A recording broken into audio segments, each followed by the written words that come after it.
Assembly ఎన్నికల్లో రేవంత్ రెడ్డి నేతృత్వంలోని Congress party చేతిలో చిత్తయ్యాక బీఆర్ఎస్ ఇంకా కోలుకోలేదు. కీలకమైన పార్లమెంట్ ఎన్నికలు మరో 50 రోజుల్లో జరగనున్నాయి. అయినా బీఆర్ఎస్ ఇంకా గాడిన పడలేదు అనే అభిప్రాయాలు వ్యక్తం అవుతున్నాయి.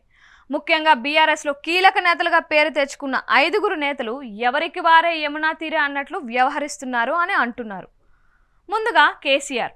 అసెంబ్లీ ఎన్నికల తర్వాత ఇంట్లో ఆయన కాలు జారి పడటంతో కాలికి గాయమైంది. అప్పటి నుంచి ఆయన ఇంటికి ఎర్రవల్లిలోని వ్యవసాయ క్షేత్రానికే పరిమితమయ్యారు. అసెంబ్లీ సమావేశాలు జరుగుతున్నా హాజరు కావడం లేదు. తెలంగాణ అసెంబ్లీ ఎన్నికల్లో బీఆర్ఎస్తో పాటు స్వయంగా కేసీఆర్ కూడా ఓటమి పాలయ్యారు. దాదాపు 10 ఏళ్ల పాటు ఏకదాటిగా ముఖ్యమంత్రిగా ఉండి ఎమ్మెల్యే అభ్యర్థిగా ఓటమి పాలైన వ్యక్తిగా కేసీఆర్ దారుణమైన రికార్డును మూటగట్టుకున్నారు. ఈ పరాజయ భారంతోనే అసెంబ్లీకి రావడం లేదని గాసిప్స్ వినిపిస్తున్నాయి. అంతేకాకుండా తను ఆగర్భ శత్రువులాగా చూసిన రేవంత్ రెడ్డిని సీఎం పదవిలో చూడలేకపోవడం కూడా ఇందుకు కారణం అంటున్నారు. ఇక కేటీఆర్ తండ్రి గైర్హాజరైన పార్టీ సమావేశాలను కేడర్కు దిశానిర్దేశం చేస్తూ వారిలో ఉత్సాహం నింపారు. అయితే కీలకమైన అసెంబ్లీ సమావేశాలకు వచ్చేసరికి చేతులు ఎత్తేశారని టాక్ వినిపిస్తోంది.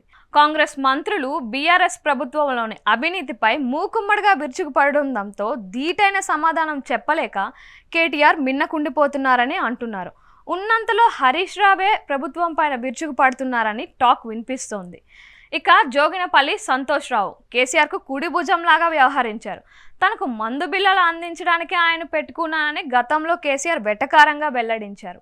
ఈ క్రమంలో సంతోష్ రావును రాజ్యసభ సభ్యుడిని కూడా చేశారు. అయితే ఇటీవల 2వ విడతలో ఆయనకు పొడిగింపు దక్కలేదు. తెలంగాణలో 3 రాజ్యసభ సీట్లు ఖాళీ కాగా 2 కాంగ్రెస్కు దక్కాయి. బీఆర్ఎస్ బలానికి 1 సీటు దక్కే అవకాశం ఉన్నా జోగినపల్లి సంతోష్కు కాకుండా దాన్ని వద్దిరాజు రవిచంద్రకు కేటాయించారు. దీంతో జోగినపల్లి సంతోష్ కుమార్ అలిగారని అంటున్నారు. గతంలో కేశవరావు లాంటి వారికి 2 సార్లు రాజ్యసభ పదవిని ఇచ్చి తనను ఒక్కసారికే పరిమితం చేయడంపై ఆయన చిన్నబుచ్చుకున్నారనే టాక్ నడుస్తోంది. ఇక కేసీఆర్ గారాల తనయురాలు కల్వకుంట్ల కవితపై గట్టి సెటైర్లు పడుతున్నాయి.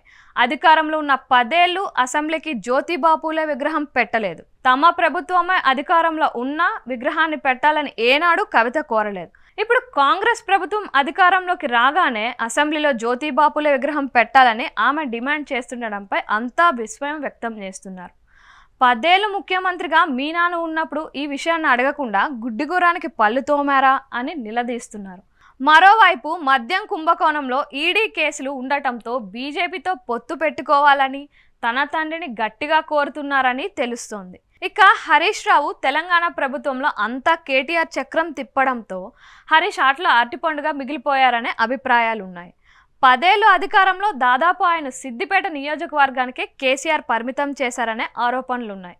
ఇప్పుడు అసెంబ్లీ సమావేశాల్లో కాంగ్రెస్ ప్రభుత్వం విమర్శలకు కాస్తో కూస్తో ప్రతి సమాధానం ఇస్తుంది హరీషే.